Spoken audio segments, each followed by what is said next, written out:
Jadi mengenai masalah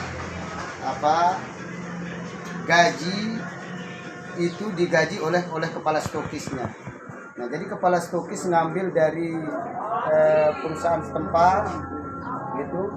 Nah, maka stokis masing-masing stokis ini kita bagikan dia wilayah masing-masing, dan kita bagikan dia rombong masing-masing. Sekurang-kurangnya dia bawa satu stokis itu rombong adalah 20 rombong. Yang 20 rombong itu kita targetkan 300 paket. Kalau dia sudah dapat 300 paket, ya, ini kita tidak menghitung waktu. Kalaupun satu minggu dia dapat 300 paket, maka dia dapat 2 juta gaji untuk stokis. Walaupun 2 minggu juga dia dapat 300 paket, maka 2 minggu itu pun dia menerima 2 juta. Itu tergantung dari paket. Jadi kita tidak gaji bulan kalau masalah stokis. Kembali kepada karyawan yang di dalam. Jadi karyawan yang di dalam ini jumlahnya berapa?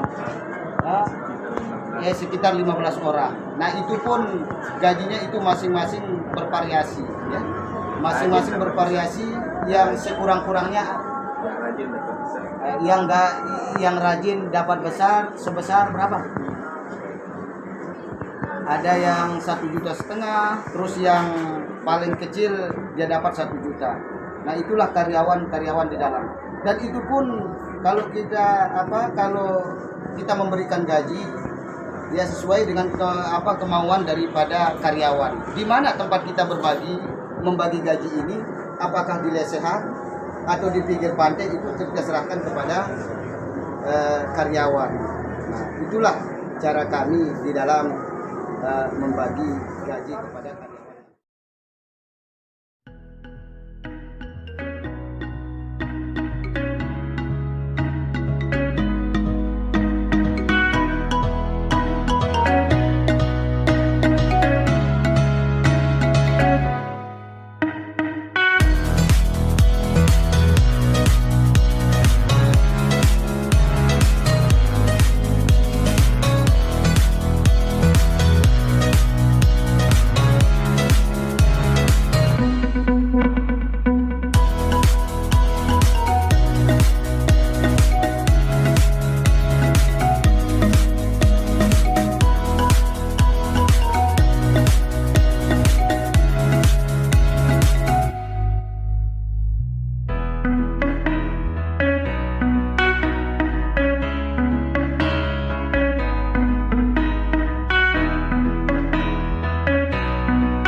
Adalah sistem paketan, ya.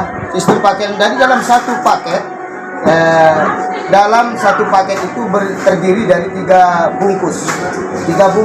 Nah, dalam satu bungkus itu terdiri dari 50 biji. Kalau yang kemasan 1000, kalau yang kemasan 500 terdiri dari 100 biji. Makanya satu paket itu adalah terdiri dari 3 bungkus. Jadi penjual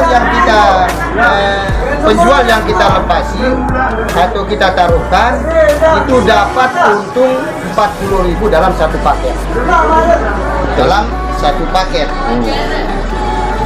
Yang dalam satu paket itu harganya 110.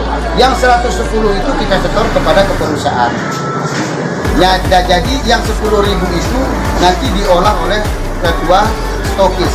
Nah, untuk menggaji stokis yang ada. Terus jaringannya atau stokisnya selain di wilayah Sukomulya, di mana saja lokasinya lagi stokisnya? Nah, jadi jaringan stokis ini sudah menyebar di mana-mana, baik utara maupun selatan, baik di Lombok Tengah. Kalau di Lombok Tengah kita pakai pengepul, tapi kalau di Lombok Timur ini ya cukup stokis yang jalan.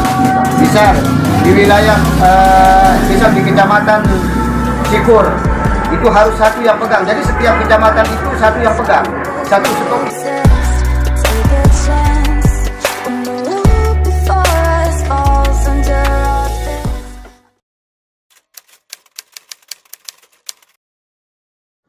Cuman modal yang terbesar dari Pentol Hidayah yaitu menyangkut masalah rasa. Jadi setiap pedagang mengatakan bahwa rasa Pentol Hidayah ini enak. Makanya sekarang kalau kita nyeles, tidak kita capek-capek nyeles karena semuanya sudah tahu, semuanya sudah merasakan. Jadi setiap kita nyeles itu bukan kita tidak memberikan perasa. Jadi kita kasih dulu perasa bagaimana.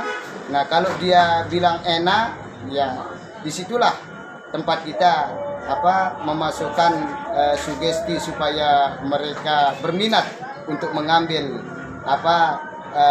pentol ini.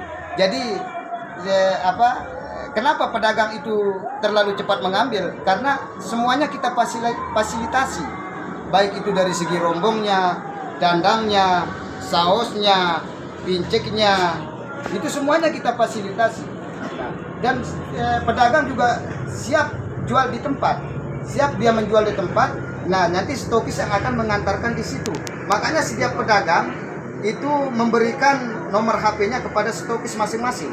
Nah, supaya nanti kalau ada keluhan, kalau ada kekurangan, itu bisa dia telepon stokisnya masing-masing. Makanya stokis ini membawa nomor HP pelanggan yang sudah dia lepaskan pentol ini. Itulah. Yang kedua adalah modal yang terbesar adalah izin. Jadi izin ini juga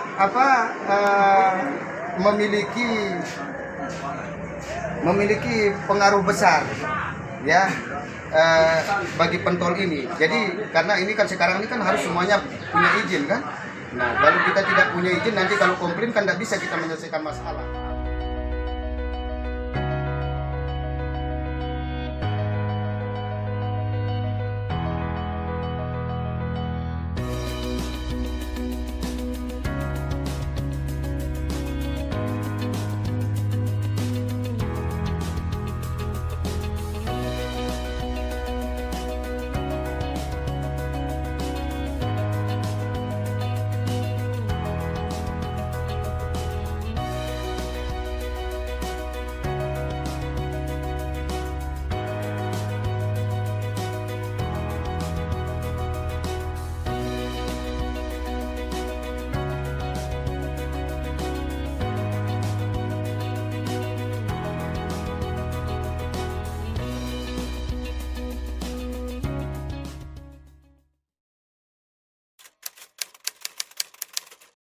Cuman ini karena ini adalah usaha pribadi, makanya justru itu kita siapkan kotak-kotak amal.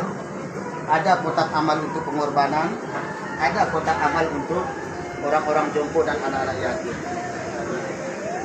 Kemarin kotak amal yang pertama itu kurang lebih 4 bulan itu penuh, ya.